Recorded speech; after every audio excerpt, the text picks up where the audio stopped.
The air in Manhattan that morning was thick with September haze, a faint golden glow brushing across the glass towers that scraped the sky. On the bustling corner of Lexington Avenue, the aroma of roasted beans curled from a café whose doors had only just opened. The world outside rushed forward, with its usual pace suits, taxis' hurried footsteps.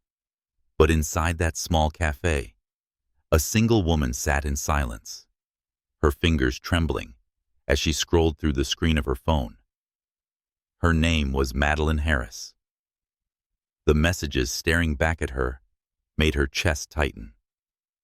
The man she thought she knew, who had promised her constancy, was laughing with another woman in a photograph, an older, wealthy socialite whose name was whispered in Manhattan charity galas. The caption under the photo was cruel in its simplicity. "Dinner tonight.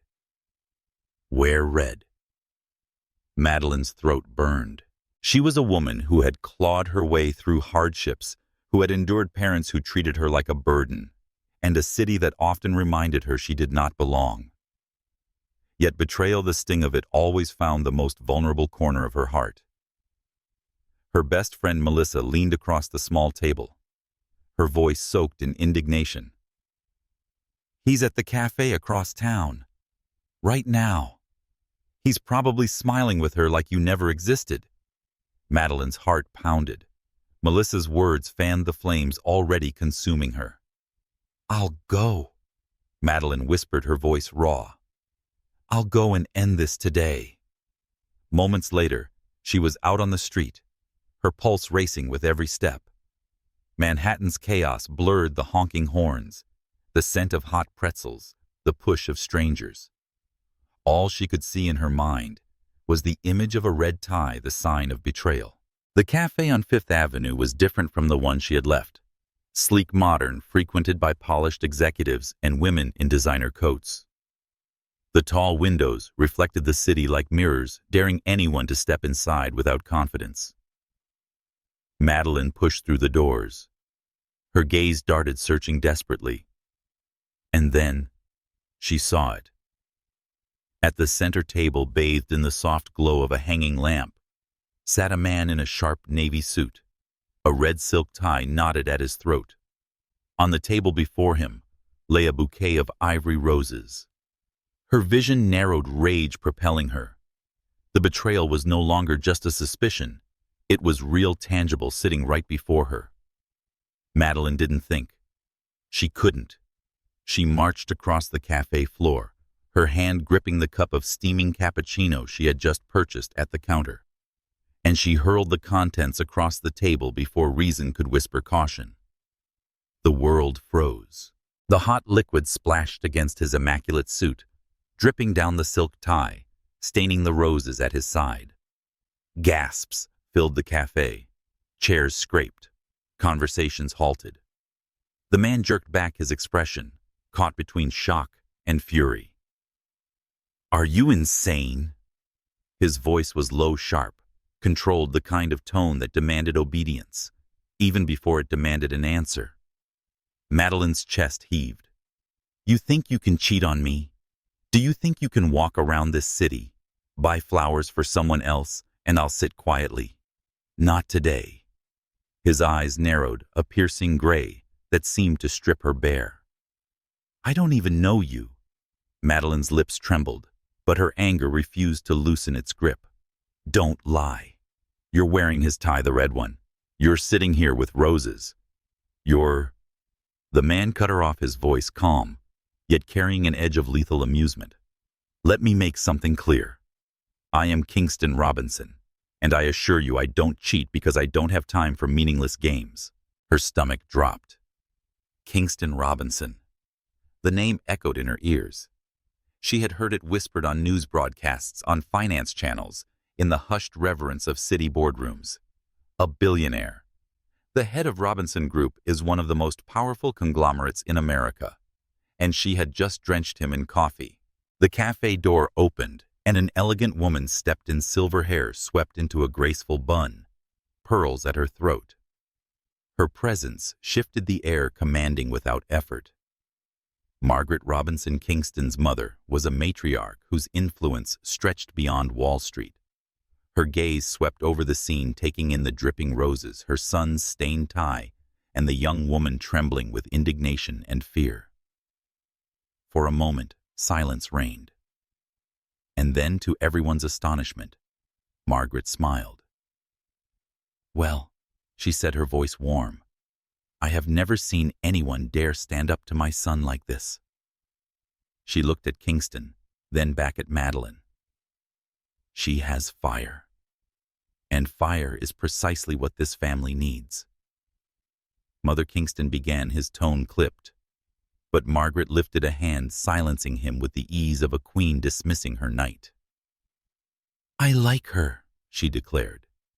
"She'd make the perfect wife for you." Gasps rippled through the café once again. Even Madelyn felt the floor tilt beneath her. "Wife!" The word ricocheted inside her skull like a wild echo. Kingston's jaw clenched, his eyes darkening. "Mother, don't be ridiculous. I don't even know this woman." And yet Margaret mused. "You looked her in the eye, and she didn't flinch. That is rare. You may not realize it now, but trust me.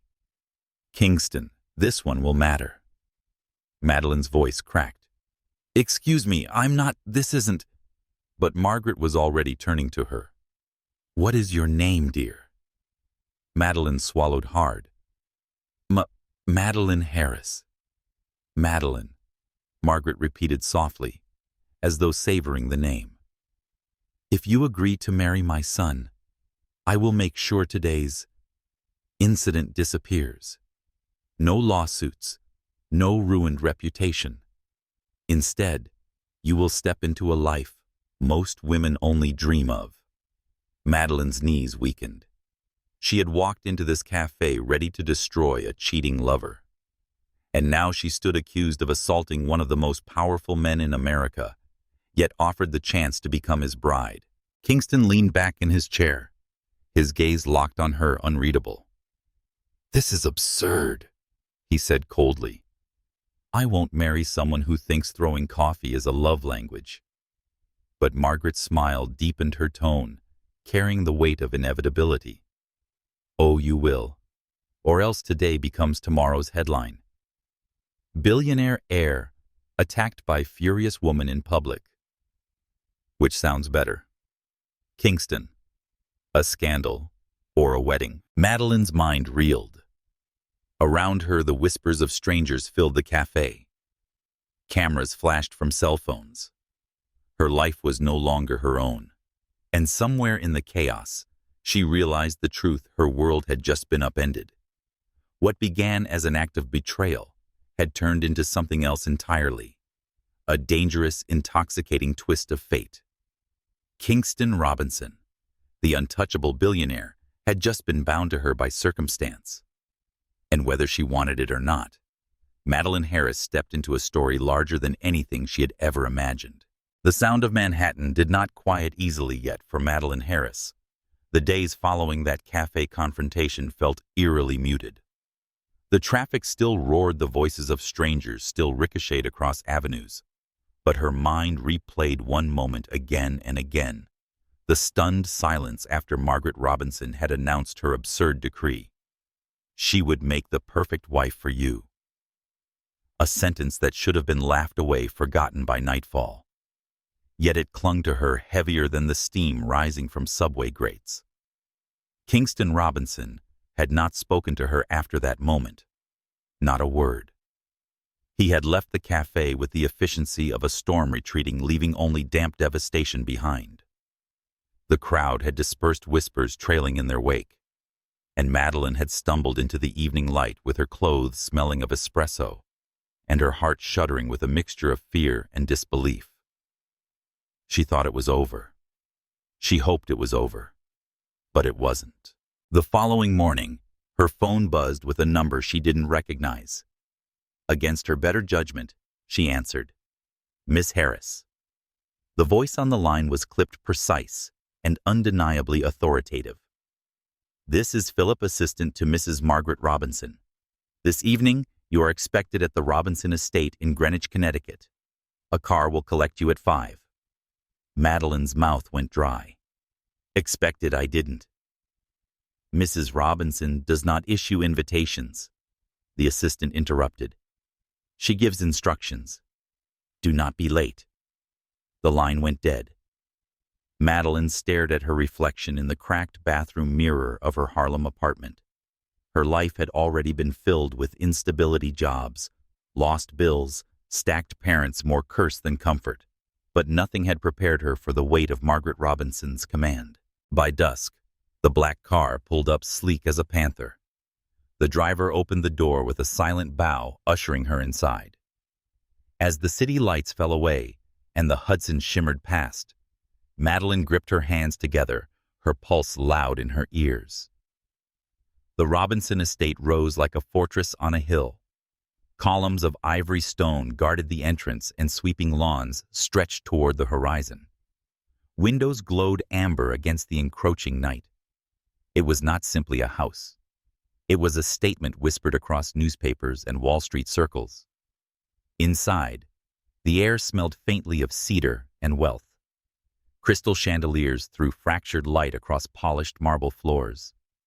Servants moved with quiet precision. And at the center of it all stood Margaret Robinson, regal in her silk evening gown, pearls cascading like a second spine. Madelyn greeted her as though they were long-anticipated guests at a soiree. You're even more radiant outside of chaos. Sit with me. Madelyn hesitated. Mrs. Robinson, there's been a mistake. I'm not. Margaret raised a hand, her smile unwavering. There are no mistakes, my dear. Only opportunities. You see, Kingston has reached an age where society begins to whisper. They wonder who will stand beside him, who will soften his edges. He has dismissed every woman I've placed before him, heiresses, models, the daughters of senators. But you... Her eyes gleamed. You threw coffee on him without fear. You saw the man, not the myth. That is why you will be his wife. Madelyn's breath caught. I don't belong in this world. I don't have wealth or lineage. I have nothing to offer him. You have the one thing others don't. Margaret replied. Authenticity. And he needs it, whether he knows it or not. The echo of footsteps silenced their exchange. Kingston entered the room tall and composed, his suit again immaculate. His gaze flicked from his mother to Madelyn, calm and unreadable. This charade ends tonight, he said. Mother, you cannot possibly think. Margaret's smile sharpened. You've given me no choice, Kingston. Your reputation teeters after yesterday. Photographs are already circulating. Do you want the narrative written by gossip columns, or do you want control of the story? Kingston's jaw tightened. Control. Announce an engagement, she said. Spin chaos into destiny. The public will adore it. A modern fairy tale, the billionaire and the woman who dared defy him. It will silence the critics, strengthen the company's standing, and ensure stability before the board's next meeting. Madelyn felt the blood drain from her face. Engagement. Yes, Margaret said. And soon after marriage. Quick, efficient binding. This is business, my dear, but sometimes business and fate walk the same path. Kingston's gaze locked on Madelyn. Cold, reluctant. Yet beneath the frost was a flicker, an unspoken recognition they were trapped by Margaret's will. I will not marry a stranger, he said at last. Then you'll prefer tomorrow's headlines, Margaret replied smoothly. Billionaire rejects responsibility after public altercation. Investors will love that, won't they? Silence settled. A silence so deep, Madelyn could hear her own heart hammering. Finally, Kingston spoke, his voice like iron dragged across stone. Fine. I'll play along. But don't mistake this for love, Miss Harris. This is a contract. Nothing more. Madelyn's throat tightened, but she lifted her chin. Believe me, Mr. Robinson, love is the last thing I expect from you. The following weeks blurred into preparation. Designer gowns appeared at her apartment, accompanied by stylists who clucked their tongues at her modest wardrobe. Photographers began shadowing her, their lenses hungry for any sign of weakness. Melissa, once her confidant, oscillated between envy and disbelief. "You're insane," Melissa whispered one night. "You could have walked away, Maddie, but you're letting them chain you to a man who doesn't even like you." Madelyn pressed her palms together. "It's not that simple. If I walk away, they'll destroy me. My family, job, and everything I've tried to build will be gone. I don't have power like Kingston. I don't have a mother who can silence the world with a phone call." Melissa shook her head. "Then you'd better learn to survive in that castle, because once you step in, there's no way out." The engagement was announced at a glittering gala held in the ballroom of the Robinson Grand Hotel. Crystal chandeliers blazed. Champagne flowed. Journalists lined the edges like predators waiting for the first misstep. Kingston stood beside her, a mask of indifference carved across his face. His hand brushed hers only when cameras demanded it. They looked like perfection to the world, the billionaire heir and the unlikely woman who had captured his fate. To Madelyn, it felt like standing in the center of a storm. Every smile from the guests carried a hint of mockery. Every whisper reminded her she was an outsider. She had traded one cage for another, this one gilded, but no less suffocating. Kingston leaned toward her as the night waned, his breath brushing her ear. "Remember this, Madelyn. You asked for none of it, and I owe you nothing. Play your part, and we'll both walk away when the time comes." She turned her head, meeting his gaze with quiet defiance. "Don't worry. I have no illusions about being loved by a man whose heart is made of steel." For a fleeting moment, something shifted in his expression. A crack.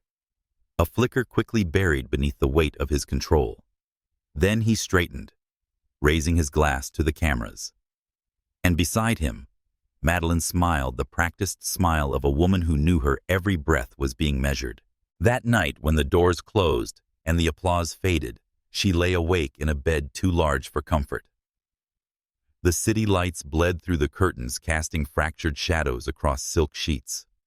Madelyn Harris had once believed betrayal was the worst fate. But now she understood sometimes fate betrayed you, binding you to a life you never asked for. And yet, deep within the silence, an ember glowed, a quiet, dangerous truth. Though their marriage had begun as a cage, there was something in Kingston Robinson's gaze she could not ignore, a story yet unwritten, a storm yet to break. The Robinson Grand Hotel had always been a place Madelyn passed from a distance, its towering facade glittering above Fifth Avenue like a jewel meant for others. She never thought she would step inside, much less as the fiancée of Kingston Robinson. Yet here she was, walking through its marbled lobby, with cameras flashing, and whispers chasing her every move. It was a charity gala, an event orchestrated not for generosity, but to showcase power money and the delicate games played between New York's elite. Every guest carried a reputation as heavy as their diamonds, and every smile was sharpened at the edges. Madelyn's gown clung to her body like a secret. It was sapphire silk chosen by Margaret Robinson's stylists, its neckline cut daringly low, its train shimmering beneath chandeliers. The dress made her look like someone she didn't recognize. Her hair had been coiled into an elegant crown, her skin dusted with golden powder. To the world, she might have looked like she belonged. Inside, her nerves hummed with the truth she was a trespasser in borrowed light. Beside her, Kingston was perfection incarnate. His tuxedo fit him, as though sculpted, his posture unyielding, his expression carved in stone. He walked with the kind of confidence that silenced entire rooms. When his hand rested lightly on her back, it wasn't affection, it was choreography, a gesture for the cameras. and the cameras adored them. Inside the ballroom, violins swelled. Servers floated like shadows with trays of champagne. Across the room, heads turned as the couple entered the billionaire and his mysterious bride-to-be. Madelyn caught fragments of whispers. "She's no one."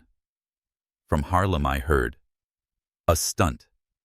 Kingston will never keep her." Pretty face. But does she even know which fork to use? The words pierced sharper than knives.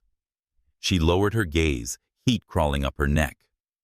At their table, Madelyn sat stiffly surrounded by senators' wives, oil magnates, and the heiress of a European dynasty, whose laugh tinkled like silver. Every detail reminded her she was an intruder. The glittering cutlery, the French menu. She stumbled to read the conversations laced with names she had only seen in magazines.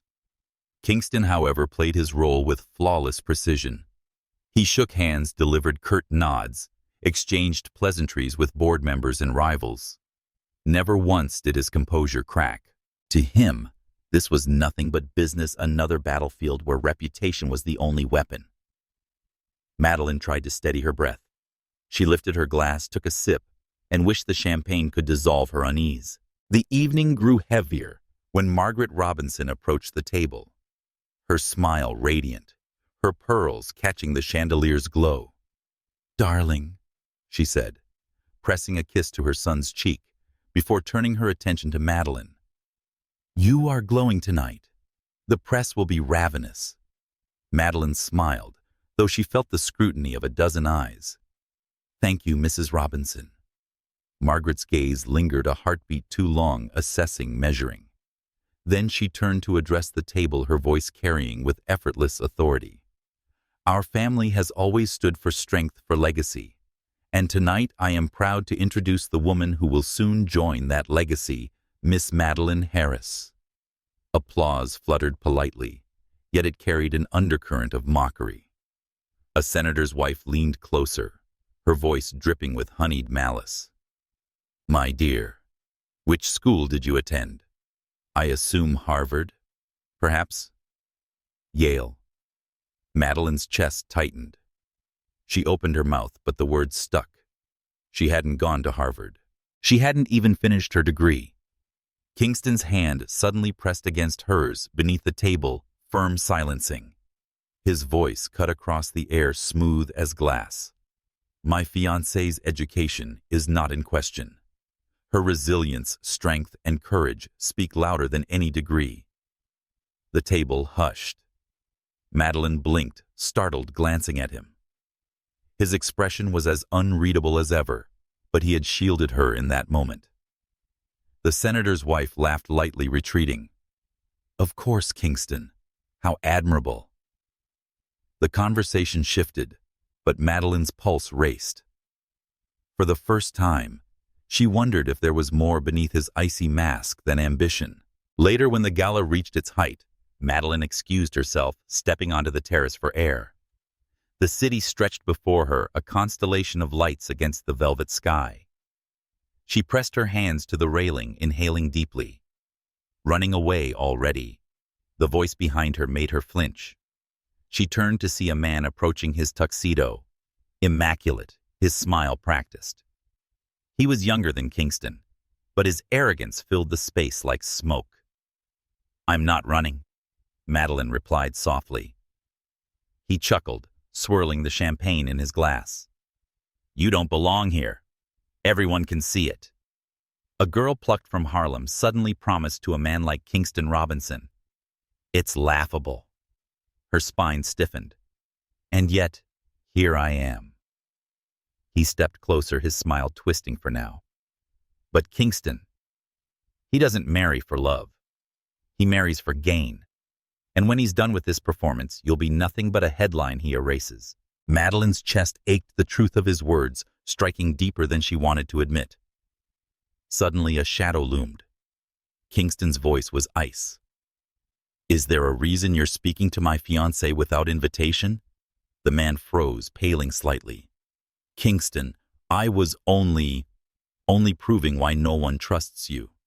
Kingston stepped closer, his presence a wall of cold steel. His hand found Madelyn's waist, drawing her against him with a possessive finality. "If you value your position in this city, you'll remember she is under my protection." The man muttered an apology and retreated, his bravado shriveling in Kingston's shadow. Madelyn looked up at Kingston, her breath caught. His arm lingered around her, his grip firm. For the cameras inside it might have been an act, but here beneath the stars, there were no cameras. "You didn't have to do that," she whispered. His gaze held hers, gray eyes like storm clouds refusing to part. "Yes, I did." For a moment, silence stretched between them, charged electric. She felt the warmth of his hand at her waist, the steadiness of his presence. And for the first time, the cage she had been forced into didn't feel entirely like prison. It felt complicated. The rest of the night blurred. They returned to the ballroom and danced a waltz for the cameras, their bodies moving in perfect, reluctant harmony. Whispers trailed them, but none dared re-challenge Kingston. When the evening ended, they returned to the limousine in silence. The city glided past the tinted windows, a river of lights. Madelyn sat with her hands clasped, the echo of Kingston's words still in her chest. Finally, he spoke, his voice low. "You need to understand something, Madelyn. This world will try to break you. They'll look for every flaw, every weakness. If you let them see fear, they'll devour you." She turned to him, her voice trembling but steady. "And what if I don't want to play their game?" His gaze met hers, unyielding. "Then you'll lose, and I won't allow that, not while you carry my name." Madelyn's heart thudded. His words were not tender. They were not romantic, but they carried a promise, fierce, relentless, undeniable. In the silence that followed, she realized something dangerous. Kingston Robinson might never love her, but he would fight for her. And that might be the only shield she had in this world of glass smiles and sharpened tongues. That night, as she lay awake in the vast bed of the Robinson estate, the gala replayed in fragments. The mocking whispers, the senator's question, the man on the terrace, and Kingston's hand, steady, protective, burning against her waist. For the first time since the coffee incident, she wondered if fate's betrayal had hidden a strange kind of gift within it. Because beneath his mask of ice, Kingston Robinson was a storm.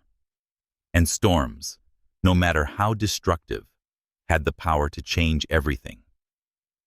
Dear listener, if this moment made your heart race, if you felt the tension of coffee spilling across silk and destiny twisting instantly, stay with us. Like this video, leave a comment sharing what you would have done if you were Madelyn, and follow the channel so you don't miss how this unlikely collision spirals into a love story of power, betrayal, and fate. Because this was only the beginning. The Robinson estate at Greenwich stretched endlessly. Rolling lawns kissed by morning fog fountains, spilling silver threads into ponds, gardens, sculpted like artistry frozen in bloom. To most, it would have been paradise. To Madelyn Harris, it was both breathtaking and suffocating. She walked its halls like a guest who had overstayed her welcome. The staff bowed politely, but never warmly. The air smelled of roses in vases that never wilted. The silence seemed rehearsed, as though the house carried Margaret Robinson's command: behave, belong, or be broken. And then there was Kingston. He moved through the estate as though it were his kingdom, but his gaze never lingered on its beauty. His steps were swift, purposeful, devoid of wonder. The man seemed untouched by the world around him, as if marble walls had long ago carved themselves into his skin. Yet in the quiet days following the gala, Madelyn began to notice something else, fragments of a truth hidden beneath his ice. It started in the library. She had wandered there by accident, seeking escape from the suffocating grandeur of the dining hall, where Margaret's expectations pressed against her shoulders. The library was cavernous, its shelves stretching high as cathedral arches, the scent of aged paper weaving through the air. Madelyn trailed her fingers along the spines of books she could never afford to own. Tolstoy, Austen, Baldwin, Morrison. The presence of such stories made her chest ache with longing. And then she saw him. Kingston sat near the window, a glass of scotch untouched at his side, a book open on his lap. But his eyes weren't on the pages. They were on the horizon, where the late afternoon sun burned orange over the gardens. His posture was relaxed in a way she had never seen his face softened by something close to sadness. He didn't notice her at first. She stood in silence, watching him, sensing the weight of his solitude. Only when the floor creaked beneath her step did his head turn. His expression snapped back into place, hard, cold, guarded. "This wing is off limits," he said evenly. Madelyn raised her chin. "You mean the library? I didn't realize books could be off limits." His mouth tightened. For a moment she thought he would order her out. Instead, he closed the book gently, setting it aside. "What do you want, Madelyn?" Her pulse raced at the sound of her name on his lips. "I don't want anything. I just needed a quiet place." Silence stretched. His eyes searched hers, and she saw exhaustion in them, for the first time, exhaustion no wealth could cure. "Then sit," he said finally, gesturing toward the opposite chair. She hesitated, then obeyed. The quiet between them was not comfortable, yet not hostile either. Madelyn traced the edge of her gown, unsure what words belonged in such a space. "You read Baldwin?" she asked, softly, noticing the book's spine. Beale Street could talk. Kingston's gaze flickered. "I read everything." "That doesn't answer the question," she pressed gently.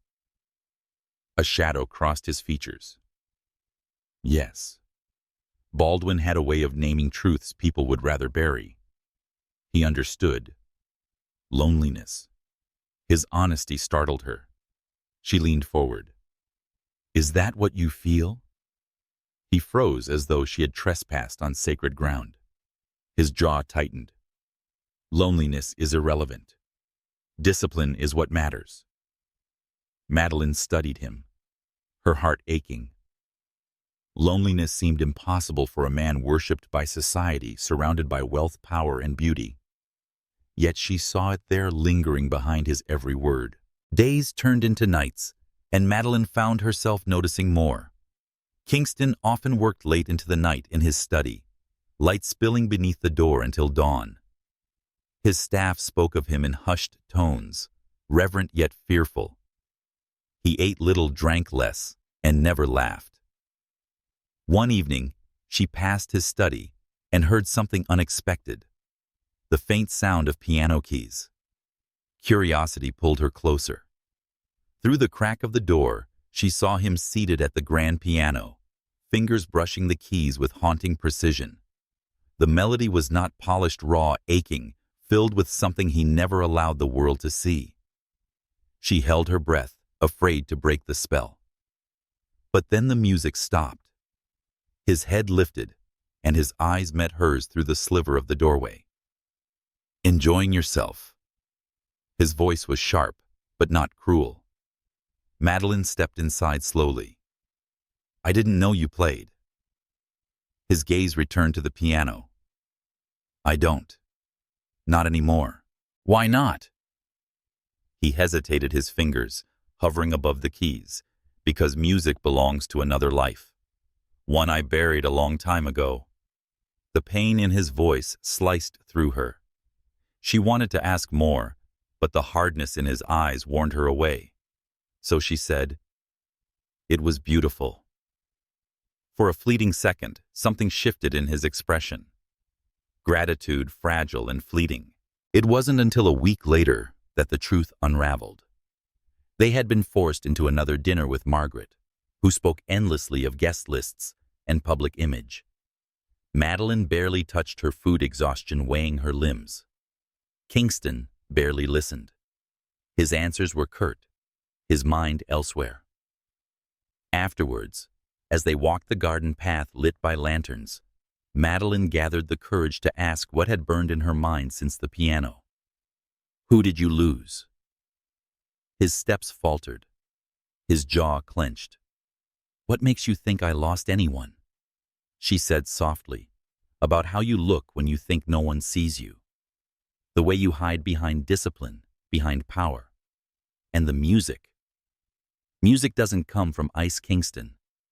It comes from fire, from love, from pain." For the first time, his mask cracked. His breath caught, his shoulders stiffened. "My fiancée," he said, finally, the words like shards of glass. "Her name was Eleanor. We were engaged. She died. Years ago. Car accident. I was supposed to be with her that night. I stayed behind for a meeting, and she drove alone." The silence that followed was unbearable. Madelyn's chest ached with a pain that wasn't hers. "I see her every time I close my eyes," he continued, his voice raw. "The world called it a tragedy. I called it my punishment. Since then I decided feelings are a liability. They destroy. They make you weak.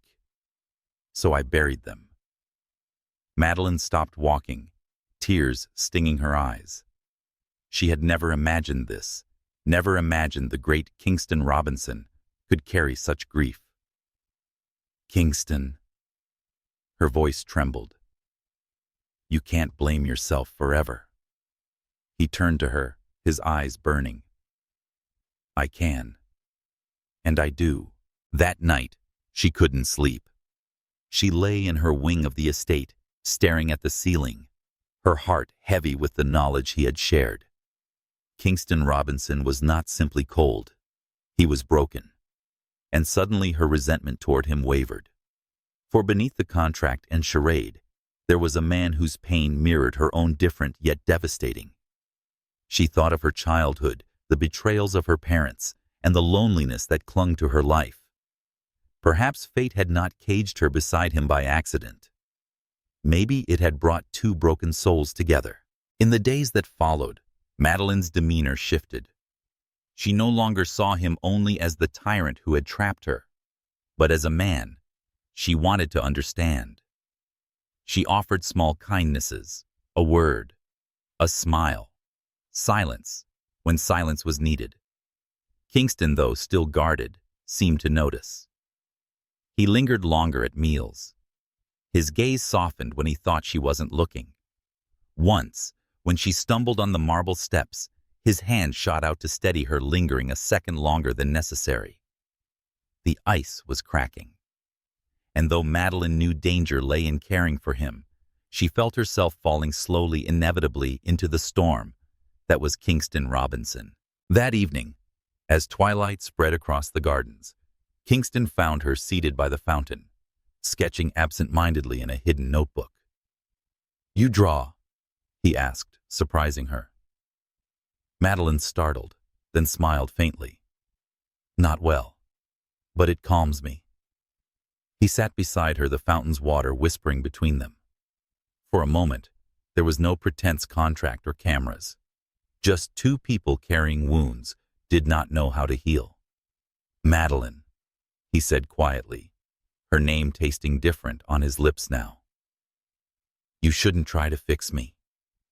She looked at him, her voice soft but firm. "I may not be trying to fix you. Perhaps I don't want you to face the darkness alone." For a heartbeat, he didn't breathe. Then he looked away as though afraid of what he might reveal. And at that moment, Madelyn knew something was changing. Slowly, dangerously, undeniably. The first time Madelyn Harris stepped into the headquarters of Robinson Group as more than Kingston's reluctant bride, she felt every pair of eyes on her. The glass skyscraper pierced the Manhattan skyline, shimmering in the morning sun. Its walls reflected the city's power onto itself, a palace of ambition where empires were made and destroyed. To many, This building was Kingston Robinson himself, untouchable, relentless, magnificent. To Madelyn, it was a battlefield. Margaret Robinson had insisted she accompany Kingston to a board luncheon.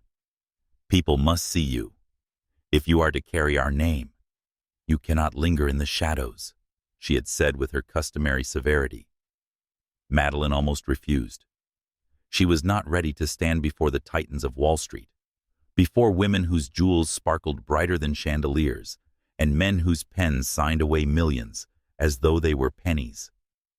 But she realized she was ready when she caught her reflection in the mirror.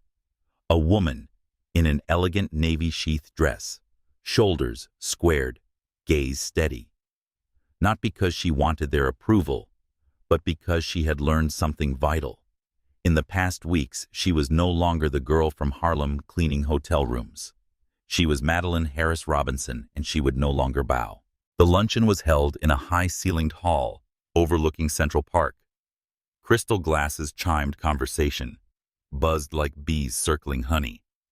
And at the center of it all stood Kingston calm, commanding every inch the ruler of this empire. When he introduced Madelyn, murmurs rippled through the room.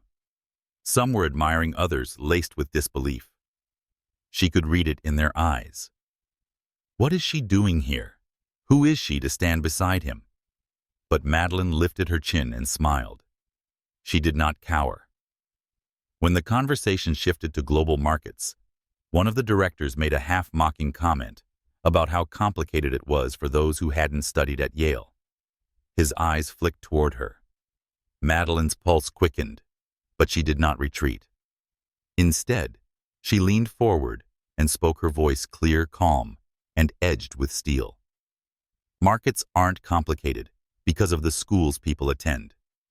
They're complex because too many underestimate the human cost behind every figure. The table went silent. Another director raised a brow. "And what do you suggest, Mrs. Robinson? Should we consider emotions over numbers?" She met his gaze steadily. "If you ignore the people whose labor fuels those numbers, the numbers will eventually collapse. Stability doesn't come from graphs. It comes from trust." For a long moment, no one spoke. Then Kingston's mouth curved, not into one of his rare, soft smiles, but into a dangerous, approving one. "Well said," he declared, his voice carrying across the hall. "Trust is the foundation of Robinson Group, and my wife has just reminded us of it better than any of us could." Applause broke out, scattered but genuine. Madelyn exhaled, her heart pounding. She had not meant to speak so boldly, but something inside her had ignited. For the first time, she felt she was not merely surviving this marriage, but claiming her place within it. Word of her composure spread faster than wildfire. Within days, magazines that once dismissed her as an unfitting bride began writing speculative pieces. "Who is Madelyn Harris?" Robinson photographers followed her as she left charity events. Journalists quoted her remarks. But attention was a double-edged sword. At the Robinson Grand Hotel, where she had once been invisible among cleaning staff, employees now watched her with awe and suspicion. When she walked through the lobby, whispers trailed her like shadows. Some smiled, others sneered. Melissa Jones, once her closest friend, and now her most venomous betrayer, returned with sharpened claws. She appeared one morning at a charity gala, draped in a scarlet gown, her arm linked with Victor Brown's. "Well, well," Melissa purred when their paths crossed. "From scrubbing floors to lecturing CEOs. Quite the leap, Maddie." Madelyn kept her expression neutral, though her chest tightened at the old nickname. "You've leapt as well, Melissa, right into the arms of opportunists." Victor chuckled darkly. "Better than being caged." His eyes flicked toward Kingston, who spoke with investors across the hall. Madelyn felt the venom in their words, but refused to flinch. "I'd rather be caged in dignity than free in disgrace." She walked away before they could respond, her steps steady, her heart burning. Kingston noticed. In the quiet of their shared wing that evening, he confronted her. "You handled yourself well," he said. Madelyn tilted her head. "You mean at the luncheon, or with Melissa and Victor?" "Both." He studied her, his gaze unreadable. "You're stronger than I anticipated." She bristled. "Did you think I would crumble?" His lips curved faintly. Most would have. Something in his tone unsettled her. Was it admiration or warning? She could not tell. "Strength doesn't mean I'm unafraid," she whispered. "It means I won't let fear dictate my life." His eyes lingered on her face as if weighing every word. Then, to her shock, he nodded. "Good. Fear destroys more than failure ever could." It was not praise. It was something rarer respect. Weeks passed, and Madelyn's role in Kingston's world deepened. She attended meetings, observed negotiations, and though she rarely spoke, her presence carried weight. Some dismissed her as a figurehead, but others began to recognize the quiet force she brought into every room. Madelyn took the stage unexpectedly at a charity banquet supporting immigrant families when the scheduled speaker fell ill. Her voice trembled at first, but as she spoke of her roots struggles and the resilience of those who built lives from nothing, the crowd leaned in captivated. By the end of her speech, people rose to their feet in applause. Kingston, watching from the front table, remained still. But when she returned to her seat, he leaned close and whispered, "You belong on stages, Madelyn." Her heart skipped. "And what if I don't want stages? Then the world will drag you onto them anyway," he replied, his voice low, dangerous. "Because you cannot hide brilliance no matter how much you try." Yet not everyone admired her rise. Behind, the glamour forces stirred. Margaret Robinson began tightening her control, hosting dinners, where Catherine Miller, the heiress, groomed to be Kingston's bride, was conveniently invited. Catherine was everything society adored, blonde, poised, polished, with generations of wealth behind her. She wore her privilege like a crown and looked at Madelyn as though she were a smudge on crystal glass. "You speak well," Catherine said, at one dinner, her smile cold. "But speeches don't make a pedigree. Money may open doors, Madelyn, but blood keeps them open." Madelyn met her gaze evenly. "Doors don't scare me. If one closes, I'll build my own." The table fell silent. Kingston's jaw tightened, his eyes flashing dangerously, but Madelyn held her ground.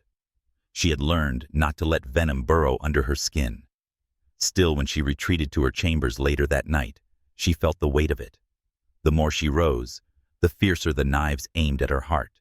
But in the solitude of her room, she remembered the library, the piano, the cracks in Kingston's ice. She remembered the way his eyes softened when she defied fear. And she knew she was no longer the girl who lived in shadows.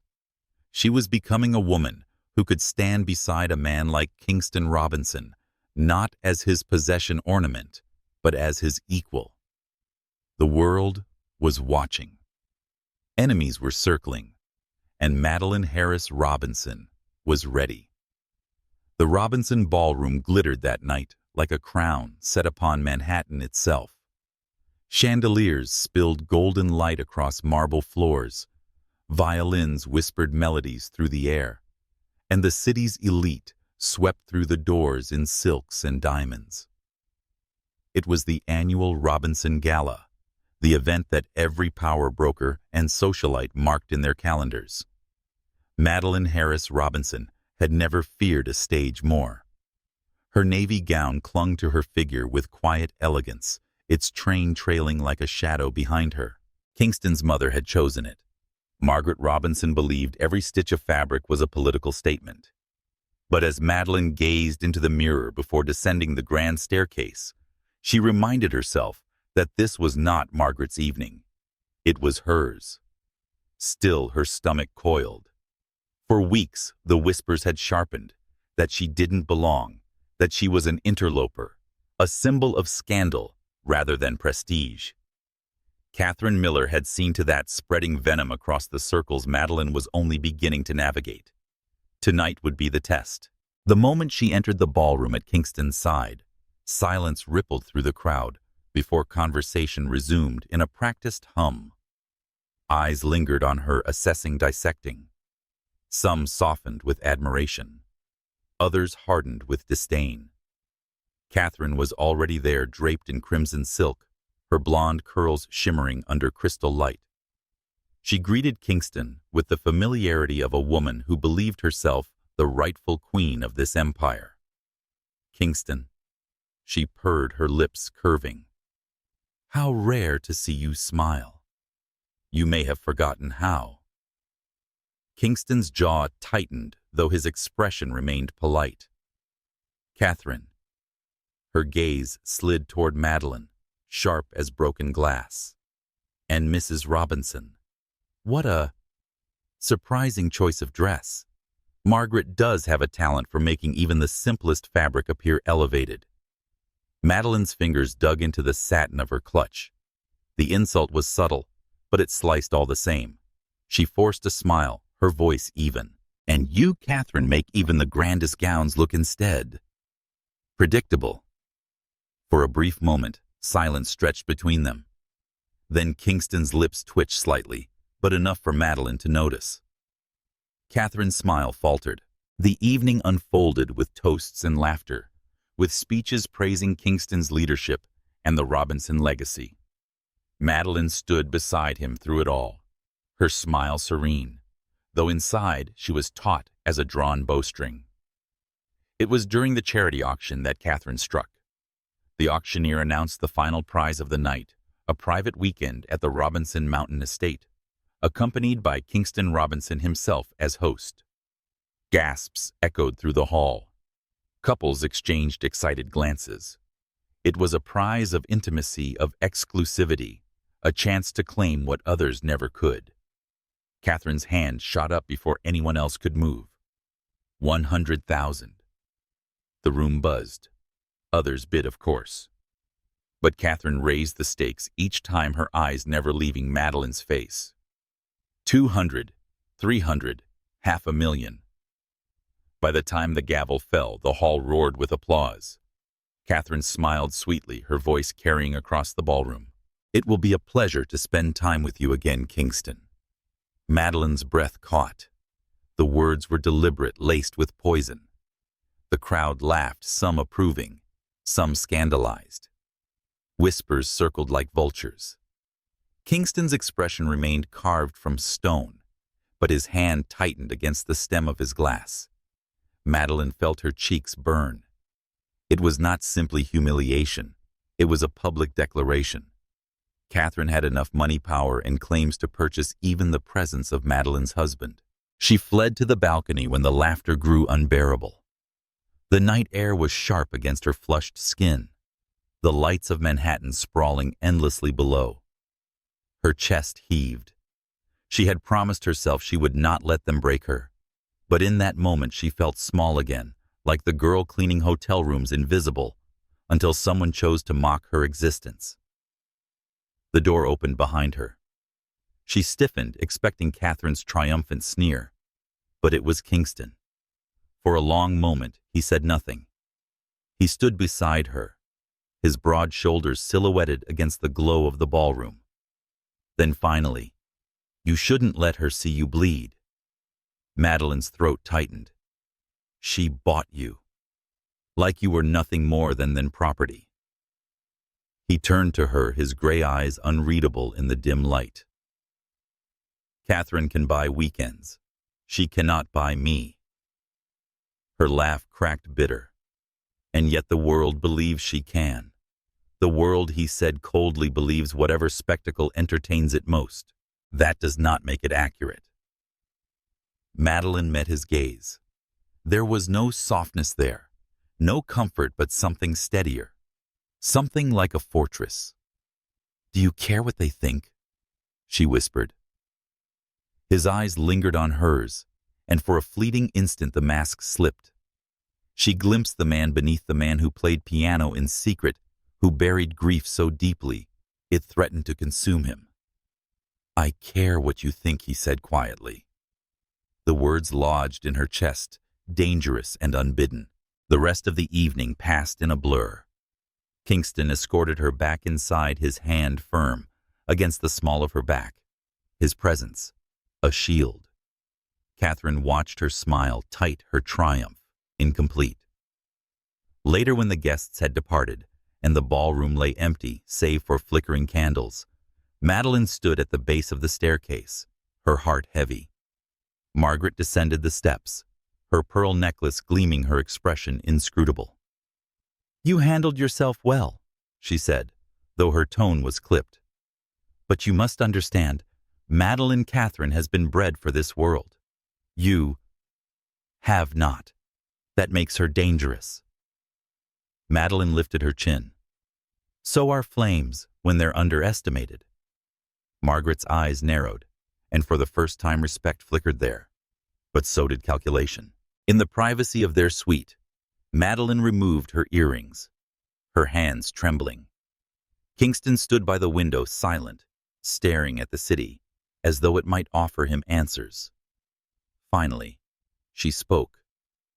"Why didn't you stop the auction?" His jaw tightened. "Because stopping it would have given Catherine exactly what she wanted, a scene. I don't hand victories to my enemies." Her eyes burned. "So you let her humiliate me instead?" He turned then, his gaze cutting into hers. "No. I let her expose herself. And she did. Every person in that room saw their desperation. They'll remember it longer than they'll remember your blush." Madelyn's breath hitched. His words carried steel, but also truth. "You always calculate," she murmured. "Always strategize. Don't you ever just feel?"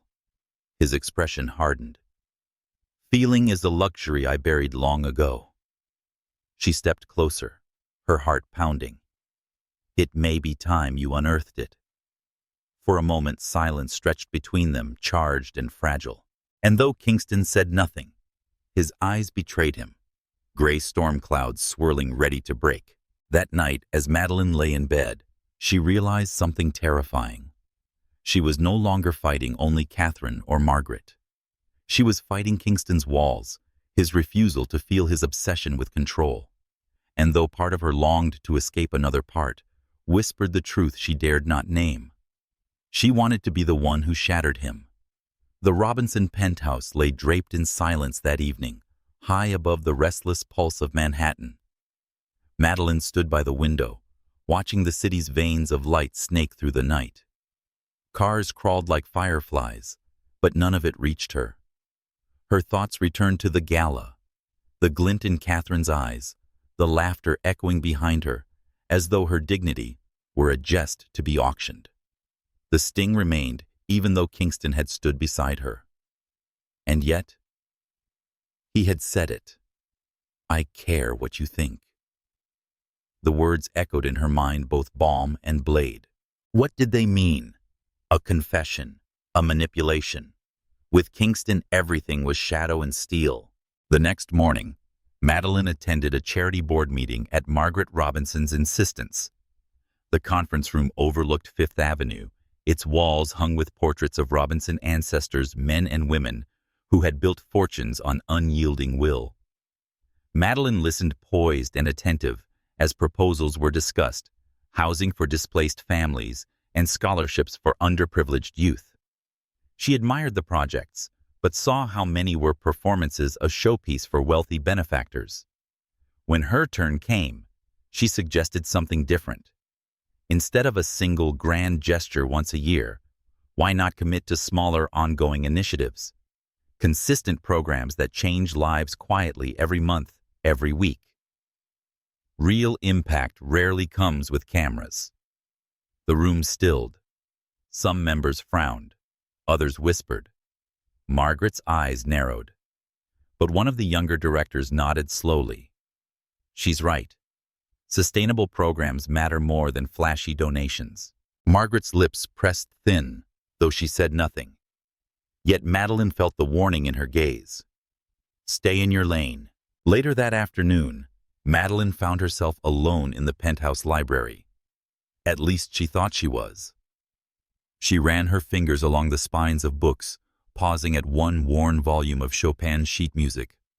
She remembered that night Kingston at the piano playing in secret. It haunted her, the fragility he tried so hard to bury. On instinct, she opened the piano's lid and touched a key. The sound was soft, hesitant. She had no talent for it, but pressed again, letting the notes echo into the silence. "You shouldn't play what you don't understand." The voice startled her. She turned. Kingston stood in the doorway. Jacket discarded sleeves rolled, his eyes dark in the dim light. Madelyn's breath caught. "I wasn't trying to intrude." His steps were quiet as he crossed the room. Intrusion implies unwelcome. That sound. He paused. It didn't feel unwelcome. She tilted her head, studying him. "You hide yourself, Kingston. Behind numbers, behind walls, but not behind music." He stiffened his gaze, unreadable. Music is nothing more than sound arranged in order. "No," she said softly. "It's what leaks out when the heart refuses to stay silent." For a moment, the fortress cracked. His eyes flickered with something raw, unguarded. Then abruptly, he closed the piano lid. "Careful, Madelyn. Curiosity can become dangerous." Her pulse quickened. "Dangerous to whom? To me or you?" But he said nothing more. That night, sleep eluded her. She wandered into the gallery hall, where portraits of Robinson's ancestors lined the walls. Yet one painting caught her attention, not a picture, but a landscape of a lakeside estate, mist curling above still waters. She had never seen it before. The next day she asked Margaret casually about it. Margaret's eyes flickered with annoyance. That estate belonged to Kingston's father. "He does not speak of it." Something in the woman's tone silenced further questions, but curiosity coiled inside Madelyn. Why paint an estate only to hide its story? Why did Kingston never mention it? Answers came sooner than she expected. 2 evenings later, she returned from a charity event to find Kingston absent from the penthouse. The butler, hesitant, admitted he had gone to the private archives in the lower wing rooms. Few dared to enter. Madelyn hesitated at the threshold. Shelves of leather-bound ledgers surrounded her, the scent of paper and dust thick in the air. She followed the faint glow of light until she found him. Kingston stood before a glass case, staring at a photograph, a young boy with storm-gray eyes, seated beside a woman with soft features and an absent smile. "Your mother?" Madelyn asked gently. He did not turn. His voice was low, almost hollow. "She loved music. Chopin especially. The estate in the painting, you saw it, didn't you? That was hers. The only place she was happy." Madelyn stepped closer, her chest tightening. "What happened to her?" At last, he turned, his eyes hardening, the fortress slamming shut. "She drowned in that lake." The bluntness of it stunned her. His expression was icy, but his hands trembled where they gripped the glass. "I was 12, he said, voice flat. "I watched them pull her body out. That was the day I understood that feelings are a weakness. They destroy. I buried them, and I buried her." Madelyn's throat ached. She wanted to reach for him, to break through the cruel shell he wrapped around himself. But she sensed that if she pushed too far, he would retreat into silence forever. Instead, she whispered, "You didn't bury them, Kingston. You built a fortress to hold them in, and you've been guarding it ever since." His jaw clenched. He turned away. "Leave." Her heart twisted, but she obeyed, retreating with silent steps, though the image of him standing alone in the archives burned into her mind. The next morning, society columns brimmed with a new scandal. Catherine Miller's photograph adorned the front page, her arm linked with Victor Brown's, her smile triumphant. Beneath it, Rumors swirl about Robinson's heir, entangled in an old flame, while his wife remains in the shadows. Margaret slammed the paper on the table during breakfast. "This is what happens when you let weakness show," she snapped at Kingston. "The world smells blood." Madelyn froze, guilt pricking her chest. Was she the weakness? But Kingston's eyes flicked toward her, storm gray and unyielding. No. They smell desperation, and Catherine reeks of it. His words should have reassured her. Instead, they unsettled her. For the first time, she wondered if his battles were less about love and more about conquest. Later that week, during another charity meeting, Catherine struck again. She arrived unannounced, her presence like a dagger slipped beneath silk. "Madelyn," she said sweetly, "your speech at the gala was admirable. But society isn't moved by sincerity. It's moved by spectacle. Don't you think?" Madelyn forced a calm smile. "Spectacle fades. Change endures." Catherine leaned closer, her voice dripping poison. "We'll see which of us endures longer." For the first time, Madelyn saw not just rivalry in Catherine's eyes, but obsession, a hunger to break her, to reclaim what she believed was hers. Kingston appeared at her side that evening as Madelyn walked through the gardens. He said nothing at first, only walked with her beneath the glow of lanterns strung among the hedges. Finally, he spoke. "Catherine will not stop. Margaret will not stop. And yet you stand unbroken." Madelyn's steps slowed. "Because if I break, they win. And I won't give them that." His gaze lingered on her face, unreadable. Then unexpectedly, he murmured, "You remind me of her, my mother." Her breath caught. "In what way?" His voice was low, reluctant. She was stubborn, gentle with the world, but unyielding when cornered. She believed love was strength. "I thought it destroyed her." Madelyn's heart ached. She briefly touched his arm, letting her fingers brush the fabric of his sleeve. "Love didn't destroy her, Kingston. Circumstance did. You've spent years punishing the wrong enemy." For once, he didn't pull away. His eyes searched hers, storm and sorrow colliding in their depths.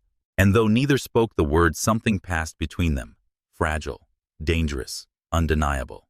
That night, when Madelyn lay awake staring at the ceiling, she realized the truth. The fortress around Kingston Robinson was cracking. But cracks, she knew, were not always the beginning of ruin. Sometimes they were the first sign of light. The winter sky hung heavy over Manhattan clouds, swollen with the threat of snow. The Robinson penthouse gleamed as always, a fortress of glass and steel against the storm. But inside, tension curled like smoke, invisible, yet suffocating. Madelyn felt it in the way Margaret's eyes lingered on her, sharp with disapproval. She felt it in the clipped tone of the board members when she spoke. And most of all, she thought it in the silence that followed Catherine's name, as though the air itself tightened whenever it was uttered. That silence broke one morning when an embossed invitation arrived at the penthouse. Margaret placed it on the dining table with an almost theatrical flourish. "The Winter Arts Gala," she announced. "Catherine Miller is chairing it this year." Madelyn froze.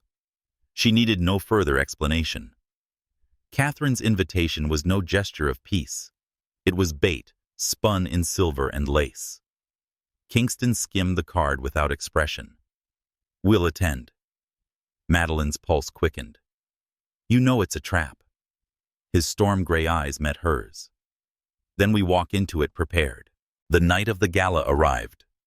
Snow dusted the steps of the Metropolitan Museum, where chandeliers blazed through grand windows, scattering light into the cold. Madelyn descended from the limousine in a gown of deep emerald satin. She felt the cameras flash, the curious stares burn. But Kingston's hand, steady at her back, kept her spine straight. Inside, the museum had been transformed into a garden of crystal and gold. A string quartet played softly, their notes weaving through the hum of conversation. Catherine glided across the floor in a gown of ice-blue silk, her smile luminous, her eyes sharpened to cut. Madelyn, she purred, embracing her as though they were old friends. "I'm so glad you could join us." Madelyn met her gaze evenly. It would have been ungracious to refuse. Catherine's smile widened. "Of course, tonight is about art culture and legacy." Speaking of which, she looped her arm through Kingston's with a practiced ease that tightened Madelyn's chest. "Do you remember the Monet your mother adored, Kingston? We'll be unveiling it later." I thought of her when planning tonight. The cruelty was veiled but deliberate. A blade slipped beneath silk. Madelyn saw Kingston's jaw tighten, and a faint tremor was in his hand. Catherine was not only attacking Madelyn, she was reaching for old wounds in him too. Hours passed in a blur of polite conversation glasses, clinking laughter that rang false. Madelyn stayed close to Kingston, though their distance felt like a chasm. When the time came for speeches, Catherine took the stage.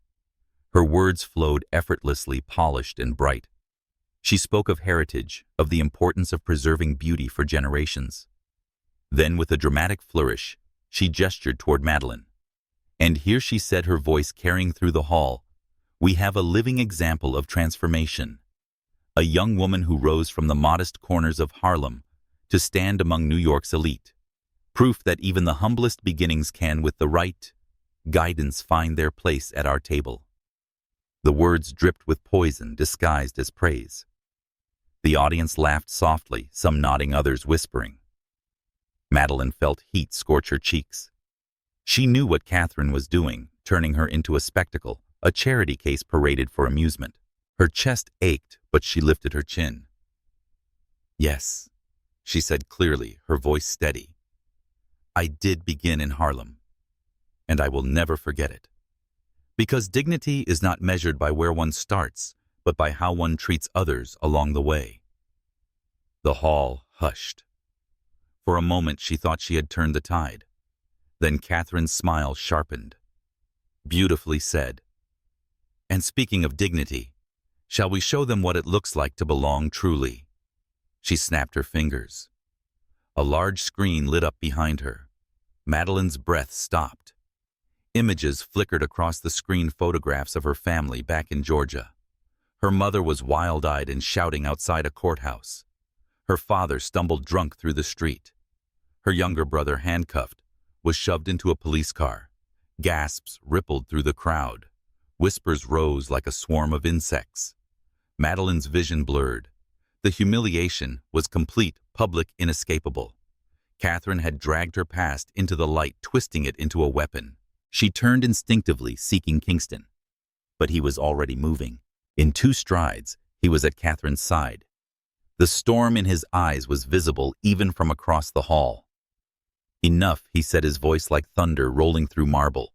Catherine blinked, caught off guard. You were only exposing your cruelty." His words rang sharp, final. Then he faced the crowd, his hand finding Madelyn's. "My wife is not a spectacle. She is not defined by the sins or struggles of her family. She is here because she has earned it through strength, intelligence, and dignity most of you could never fathom." The whispers stilled. Every gaze in the hall shifted, stunned.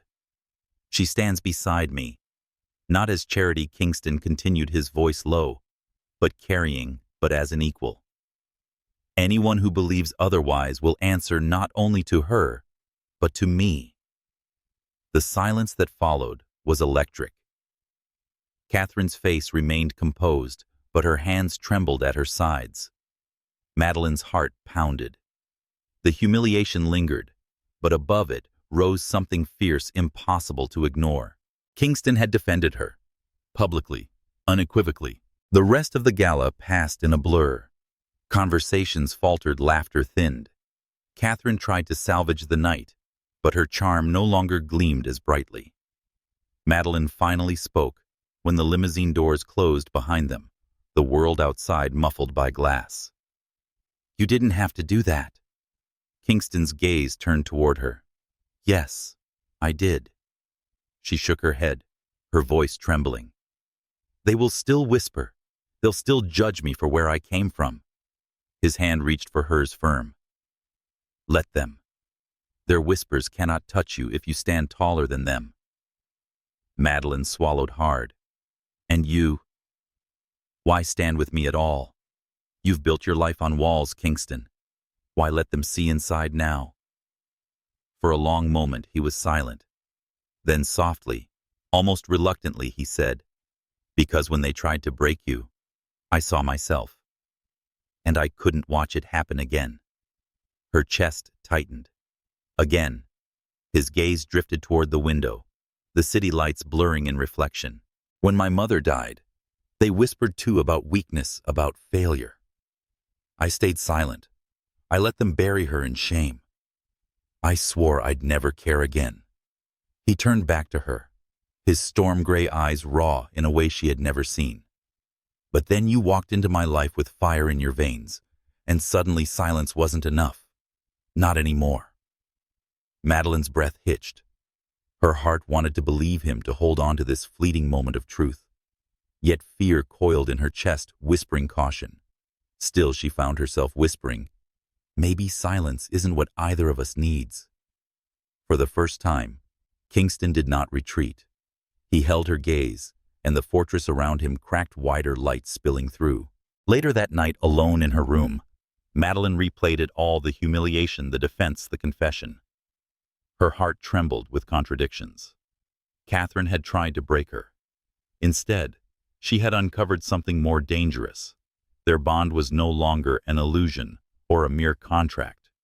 It was real. And if it was real, it could change everything. The city was alive with the kind of crisp energy only February could bring. Streets lined with frost headlights, scattering over wet asphalt, skyscrapers, piercing the gray evening sky. Madelyn walked beside Kingston into the glass atrium of the Lincoln Arts Center, her emerald scarf tucked neatly beneath her coat. She was nervous, though she told herself it was only because of the crowd, the flashing lights, the endless eyes. But the truth revealed itself the moment they entered the hall. Charles Turner was there. She had not seen him in years yet. Time had hardly altered him. His warm brown eyes still carried that easy steadiness. His smile still disarmed even the coldest of strangers. He wore a tailored navy suit that spoke of quiet success, not ostentation. And when his gaze found hers across the crowd, the years seemed to dissolve between them. Madelyn, he said, his voice low, a touch of wonder woven through it. Her lips parted, but words tangled in her throat. She had prepared herself for many battles, but not this one. Kingston's hand tightened against the small of her back, subtle yet sharp. His storm-gray eyes flicked toward Charles, then back to her, reading the silent language between them. Who is he? His tone was controlled, but there was an edge beneath it, razor thin. Madelyn swallowed. An old friend. Charles smiled faintly. More than that once. The tension cracked like lightning. Guests glanced curiously as Kingston's jaw tightened, his expression unreadable, save for the faint shadow darkening his eyes. Excuse me, Charles said gently, extending his hand to Madelyn. May I steal a moment? For old time's sake. Kingston's silence was an answer in itself. He did not release her, though his hand slid reluctantly from her waist. Madelyn hesitated, then placed her fingers in Charles's. They walked toward the quieter edge of the hall, past a sculpture garden bathed in amber light. The hum of voices faded, leaving only the soft echo of music. You look radiant, Charles said, his voice rich with sincerity. Though I can't say I expected to see you here, much less as a Robinson. Madelyn laughed softly, though there was no humor in it. Life takes turns we never imagine. His gaze softened. Do you remember the promises we made? Back when we thought the world couldn't touch us? Her chest tightened. She remembered. Long nights on cracked porches, whispering dreams into the dark. He had wanted to build something honest, something lasting. But poverty, family burdens, and her desperation for escape had pulled them apart. "Charles," she said quietly, "that was another lifetime." He tilted his head. "And yet it doesn't feel that way when I look at you." Madelyn's heart ached. For a fleeting moment, she let herself imagine the life she might have had, simple, grounded, free of chandeliers and whispers. But the image dissolved quickly, replaced by Kingston's gray eyes, by the memory of his hand gripping hers at the gala, defending her when no one else dared. "I've made my choice," she whispered. Charles studied her, then nodded. "I see. Still, if you ever need a reminder of who you are beneath all this." His gaze flicked back toward the glittering hall. "I'll be here." They returned to the main floor. Kingston was waiting. His stance relaxed in appearance but taut beneath the surface. His gaze locked onto Charles, sharp as glass. "Mr. Turner," he said evenly, extending his hand. Charles accepted it, but the air between them crackled. "Kingston Robinson, I've read plenty about you." "And I about you," Kingston replied. "It seems we have different reputations." Charles's smile did not waver. "Perhaps, but some things don't need a reputation to speak for themselves." His glance toward Madelyn was brief but precise. Kingston's grip tightened before releasing. "Indeed." The exchange was polite in form, but brutal in undercurrent. Madelyn felt caught in the crossfire, her heart a battlefield between two men representing two entirely different lives. The rest of the evening unfolded in fragments. Charles lingered nearby, his presence a shadow that clung, even when he spoke to others. Madelyn laughed politely at conversations, but her thoughts tangled. Later, when they returned to the limousine, silence wrapped around them like a second coat. Kingston stared out the tinted glass, his jaw rigid, his hands clasped too tightly on his knee. Finally, she broke the silence. "Say it." His eyes flicked toward her. "Say what?" "That you hate him. That you hate me forever knowing him." His gaze hardened. "I don't hate you." "Then what is this silence, Kingston? Because it feels heavier than hatred." He turned fully now, his storm-gray eyes burning. "It's the knowledge that another man has touched the part of you I can't reach. That he knows your laughter in ways I never will. That's when he looks at you. You still—" He stopped, his breath jagged. "You still soften." Her throat tightened. "Charles is my past. And I," he said bitterly, "am your contract." The words cut deeper than any of Catherine's cruelty. Madelyn's voice cracked. "Is that all you believe this is?" Kingston closed his eyes briefly as if to steady himself. "It's safer that way." That night, sleep evaded both of them. Madelyn lay awake, staring at the ceiling, replaying every word, every glance. She could not deny the tremor in her chest when Charles spoke. She could not deny the fire that burned when Kingston had defended her, the storm that raged whenever he looked at her, as though she was both salvation and curse. She realized for the first time that her heart was no longer divided between past and present. It was trapped between safety and danger, between the comfort of what had been and the peril of what could be. The following day, Manhattan wore its icy crown. Kingston buried himself in meetings. His voice clipped, his demeanor colder than usual. Madelyn tried to busy herself with charity schedules, but the emptiness in their penthouse was unbearable. That evening, as she stood by the piano, her fingers grazing the keys, he entered the room. His tie was loosened, his expression unreadable. "Play," he said softly. She hesitated, then pressed the keys. The melody rose, fragile, tentative. He watched her in silence, then stepped closer. his presence looming behind her. "You played like this for him too, didn't you?"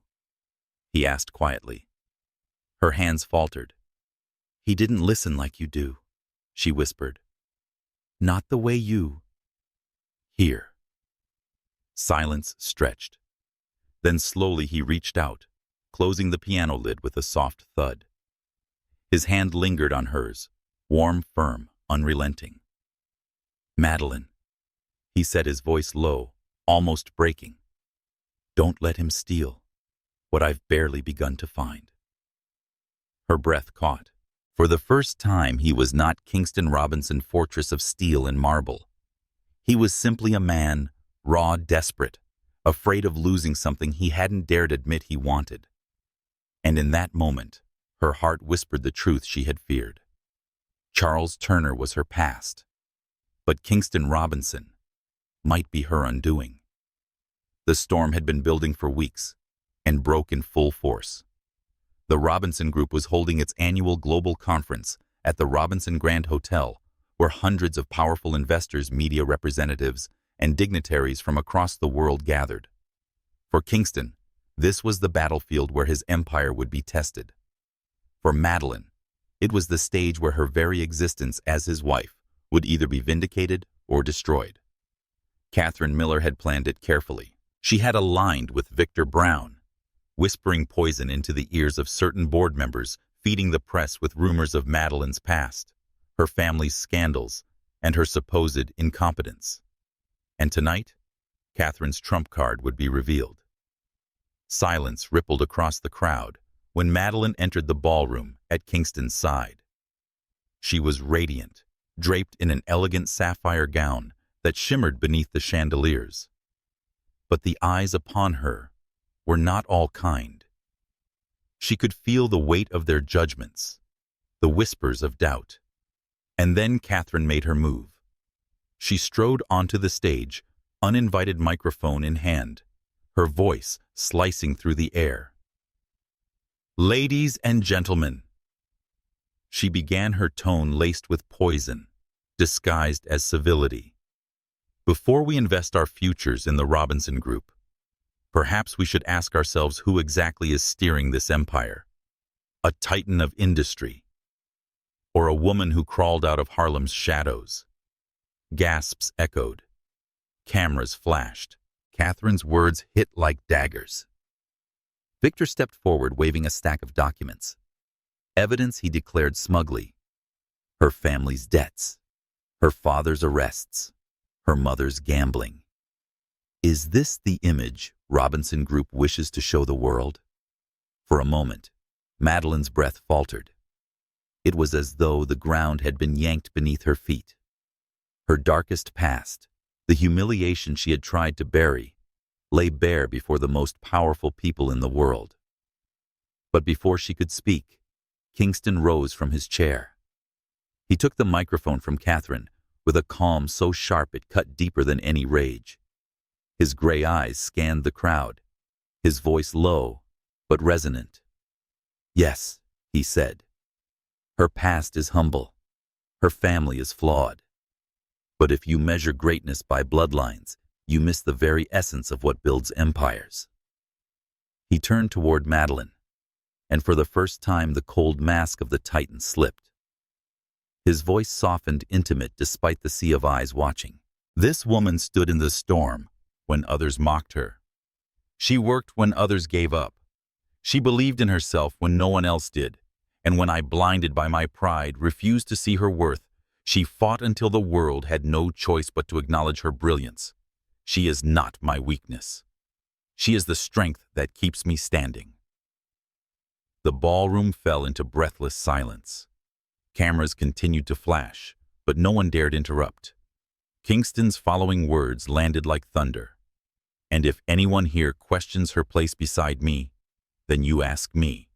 Because I, Kingston Robinson, choose her today, tomorrow, and for the rest of my life."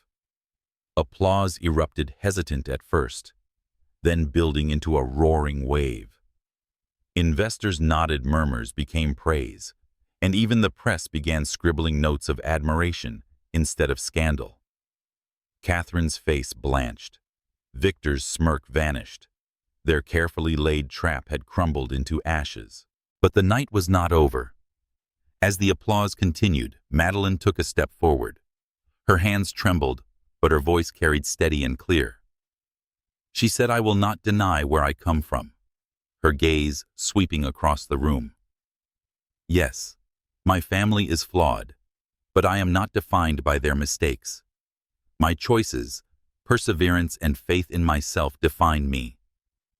I stand here not as a charity case, a shadow hiding behind a billionaire's name, but as Madelyn Harris Robinson, an equal partner, a woman who will never apologize for fighting her way into the light." Her words struck deeper than any rebuttal could. She was no longer the timid girl cornered by whispers. She was a force, her dignity unshakable, her voice resonant with truth. The ballroom erupted once more in applause, louder, wilder, unstoppable. That night, when the chaos subsided, Kingston and Madelyn stood together on the balcony of the penthouse suite. The city glittered beneath them, endless and alive. He took her hand, pressing it against his chest where his heart thundered. "Do you understand now?" he whispered. "It was never about power, never about the empire. It was always you." Her eyes shimmered with tears. "And you, Kingston Robinson, were the risk I didn't know I needed to take." He leaned in their lips, meeting in a kiss that sealed not just love, but triumph. The triumph of two souls who had survived betrayal, prejudice, and the weight of the world. Below them, New York pulsed with its restless heartbeat. But here, in this moment, they were infinite. And as our story draws its curtain, dear listener, I want you to carry something. Love. True love is never about perfection. It is about standing beside each other when the world conspires to tear you apart. It is about choosing again and again, even when the storms rage hardest. If Kingston and Madelyn's journey has moved you, if their strength, flaws, and fight for love have touched your heart, then let it remind you of your own. Tell me what part of their story resonated with you most. Was it Madelyn's courage or Kingston's transformation?